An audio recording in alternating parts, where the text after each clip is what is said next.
बिस्मिल्लाहिर्रहमानिर्रहीम। नाज़रीन अस्सलाम वालेकुम, मैं हूं इमरान वसीम। नाज़रीन आज 11 फरवरी है, दिन है जुमेरात का और साल 2021। सुप्रीम कोर्ट में वज़ीर आज़म तरक्याती फ़ंड केस का ड्रॉप सीन हो गया। अदालत उज़्मा की जानिब से वज़ीर आज़म के ख़िलाफ़ तरक्याती फ़ंड केस को निपटा दिया गया। Chief justice of Pakistan justice Gulzar Ahmed ने यह कहते हुए इस मुकदमे को डिस्पोज ऑफ कर दिया कि जस्टिस काजी फ़ाइज़ ईसा और वज़ीर आज़म इमरान खान किसी दूसरे मुकदमे में एक दूसरे के ख़िलाफ़ फ़रीक हैं, इस मुकदमे को निपटाया जाता है। आज की अदालती कार्रवाई में भी जस्टिस काजी फ़ाइज़ा की जानिब से वज़ीर आज़म इमरान खान के हवाले से रिमार्क्स दिए गए, ऑब्जर्वेशन दी गई, जबकि जस्टिस काजी फ़ाइज़ा की जानिब से आज की अदालती कार्रवाई में डेवलपमेंट फ़ंड के हवाले से एक गुमनाम व्हाट्सएप मैसेज का भी जिक्र किया गया। जस्टिस उमर बंदियाल की जानिब से आज की अदालती कार्रवाई में वज़ीर आज़म के आइनी इस्तिस्ना का जिक्र छेड़ दिया गया और अटॉर्नी जनरल खालिद जवेद की जानिब से अदालत की आज की और गुज़िश्ता रोज़ की कार्रवाई पर कुछ एतराज़ात उठाए गए। 14 मिनट की अदालती ये समाअत थी, जिसका अहवाल आप नाज़रीन के साथ मैं शेयर करूँगा। लेकिन आज की अदालती कार्रवाई बयान करने से पहले गुज़िश्ता रोज़ इसी मुकदमे की समाअत करते हुए 5 रुकनी लार्जर बेंच की जानिब से अटॉर्नी जनरल खालिद जवेद को यह हुक्म दिया गया था कि डेवलपमेंट फ़ंड के हवाले से जो ख़बर शाया हुई है, इस खबर की मुतल्लिका वजारत कानून है। हुक्म यह था अदालत का कि डेवलपमेंट फ़ंड के हवाले से जो ख़बर शाया हुई है, वजारत ख़जाना का जवाब लेकर सेक्रेटरी ख़जाना के दस्तखत के साथ जो है वो अदालत में पेश किया जाए। लेकिन इस मौके पर जस्टिस काजी फ़ाइज़ा की जानिब से अदालत को ये प्रपोज़ किया गया, ये तजवीज़ पेश की गई जस्टिस काजी फ़ाइज़ा की जानिब से कि इस रिपोर्ट पर वज़ीर आज़म इमरान खान के दस्तखत भी होने चाहिए। तो आज जब 1:07 पर अदालती कार्रवाई का आगाज़ हुआ तो ये रिपोर्ट अटॉर्नी जनरल की जानिब से अदालत में पेश की गई।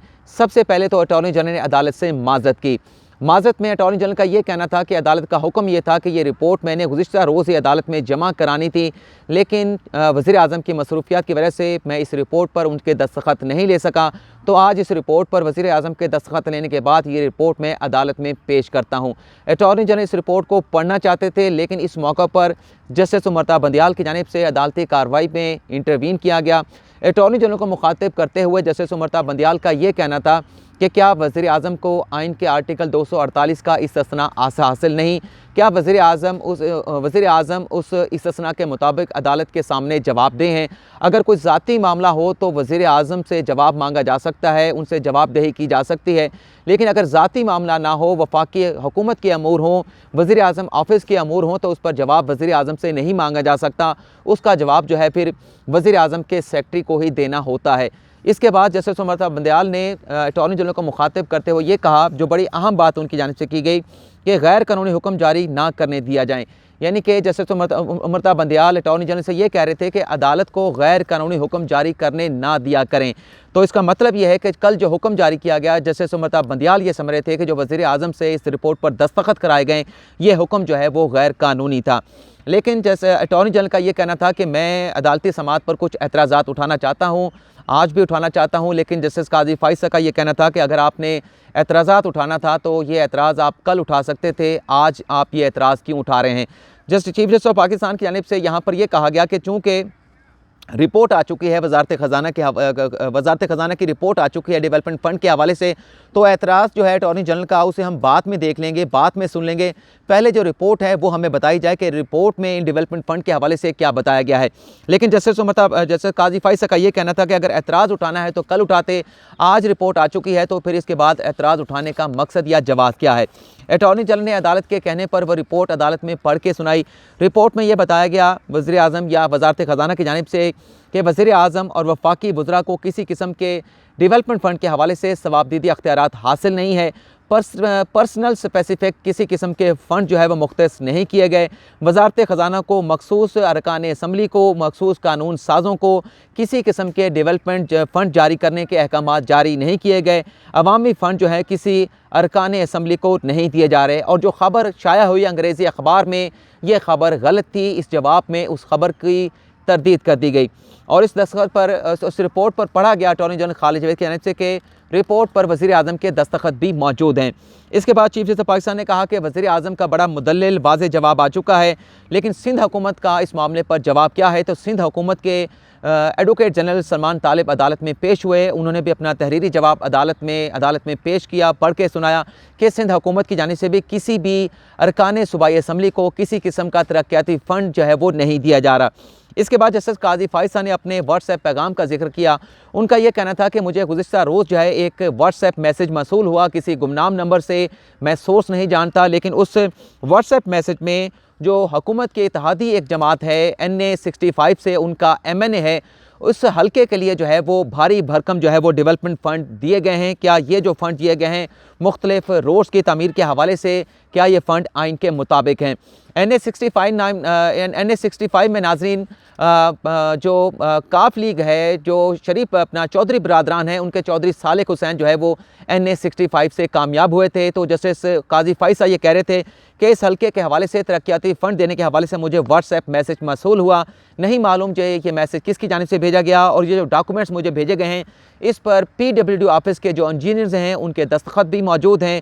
मैं इन डॉक्यूमेंट्स की जो अथेंटिसिटी है इसके बारे में नहीं जानता, लेकिन ये मेरे पास ख़बर आई है। ये डॉक्यूमेंट्स जो है मैं आपके हवाले भी करता हूँ और बेंच के जो जज साहबान हैं उनके हवाले भी करता हूँ।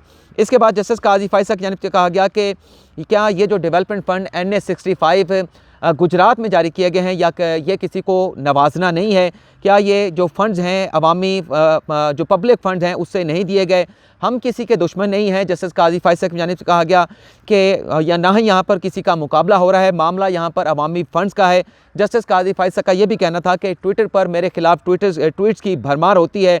सेनेट के इंतखाबात जो है वो कॉर्नर्स पर आ चुके हैं और सेनेट के इंतखाबात में करप्शन को रोकना जो है वो इलेक्शन कमीशन की क्या बुनियादी जिम्मेदारियों में नहीं आता। इस पर जस्टिस काजी फायसा ने आगे चल के ये भी कहा कि आज जो जवाब जमा कराया गया है उसमें भी एक बात मिसिंग है। क्या वज़ीर आज़म इमरान खान ने इस बात का ऐलान नहीं किया था, अरकान असम्बली को तरक्याती फ़ंड देने का ऐलान नहीं किया था? इस बात पर वज़ीर आज़म की जानिब से कोई जवाब नहीं दिया गया। इस सवाल का जवाब जो है इस रिपोर्ट में भी मिसिंग है। जस्टिस काजी फायसा की जानिब से कहा गया कि क्या सियासी मामलात पर भी वज़ीर आज़म को या वज़रा को आर्टिकल 248 का इस्तिस्ना हासिल होता है? माजी में यही अदालतें वज़ीर आज़म को बुलाती रही हैं, वज़ीर आला को भी बुलाती रही हैं, और ये भी कहना था कि जस्टिस काजी फायसा का क्या वज़ीर आज़म का ये काम है कि वो लिफाफे तकसीम करें? और वज़ीर आज़म की जानिब से जस्टिस काजी फायसा ने यह भी कहा कि यह बयान भी दिया गया कि 5 साल की जो टर्म होती है उस पर भी वज़ीर आज़म की जानिब से तशवीश का इजहार किया गया। अगर वो टर्म बनाना चाहते हैं तो फिर उन्हें पार्लियामेंट आना चाहिए, पार्लियामेंट से रिव्यू करना चाहिए। चीफ जस्टिस ऑफ पाकिस्तान ने कहा कि अदालत जो है वो PM ऑफिस को कंट्रोल करने के लिए नहीं बैठे, अदालत जो है PM ऑफिस को कंट्रोल नहीं कर रही। अटॉर्नी जनरल ने एतराज़ उठाया कि ये एक आइनी मामला है और इस पर मैं एतराज़ जो है वो क्योंकि इसमें वज़ीर आज़म को आइनी इस्तिस्ना हासिल है तो मैं अपना एतराज़ जो है वो अदालती कार्रवाई में किसी मौका पर भी उठा सकता हूँ। इस पर इसके बाद जस्टिस काजी फायसा ने कहा कि ये नहीं है कि उन्होंने जस्टिस काजी फायसा ने कहा कि वज़ीर आज़म ने ये जवाब नहीं दिया कि अरकान असम्बली को फ़ंड देने के हवाले से उन्होंने कोई ऐलान किया था, कोई बयान जारी किया था, इस पर कोई जवाब नहीं आया।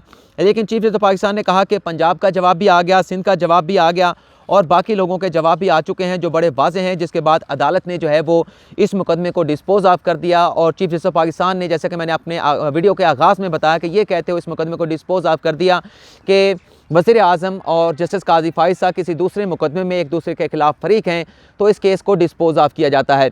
लेकिन जब चीफ जस्टिस ऑफ पाकिस्तान और बाकी जजेस इस अनाउंसमेंट के बाद अपनी नशिस्तों से उठ के कमरा अदालत से बाहर चले गए तो अदालत में बैठे हुए वकला और जो सहाफ़ी हज़रात थे वो इसलिए हैरान हुए कि चीफ जस्टिस ने ऑर्डर तो अनाउंस कर दिया, मुकदमे को डिस्पोज ऑफ भी कर दिया, लेकिन जो आम तौर पे एक तरीक़ाकार होता है कि कोई भी फ़ैसला अनाउंस करने से पहले अदालत कह देती है कि ये हमारा मुख्तसर जजमेंट है और डिटेल रीज़न जो है वो बाद में जारी की जाएंगी। लेकिन चीफ जस्टिस ऑफ पाकिस्तान की जानिब से ऐसा कुछ भी नहीं कहा गया और डिस्पोज ऑफ करके इस मुकदमे को ख़त्म कर दिया गया और ये कह के जज साहबान जो है वो कमरा अदालत से उठ के चले गए।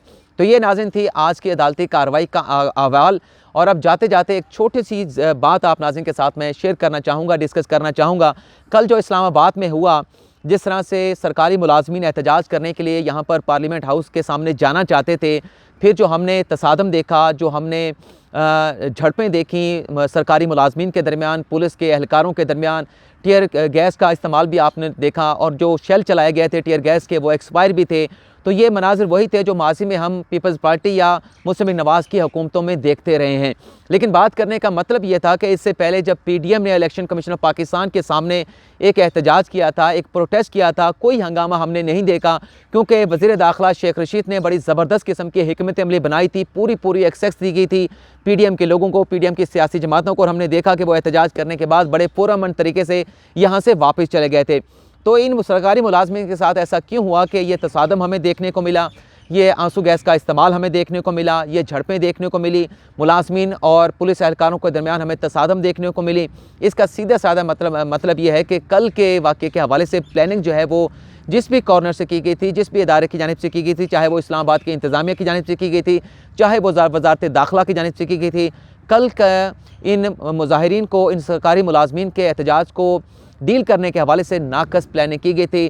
तनख्वाहों में इजाफे देने का फ़ैसला तो पहले ही हो चुका था और शेख रशीद कह चुके थे कि हम इन मुलाजमीन को रिलीफ़ देंगे और ये एहतजाज जो है इनका बेशक होगा लेकिन इन्हें रिलीफ़ दिया जाएगा। तो फिर जब फ़ैसला हो चुका था तो फिर इस एहतजाज को इस तरह से डील क्यों किया गया, क्यों बदनामी हुई हुकूमत की भी और इन मुलाजमीन के ऊपर तशद्दुद किया गया?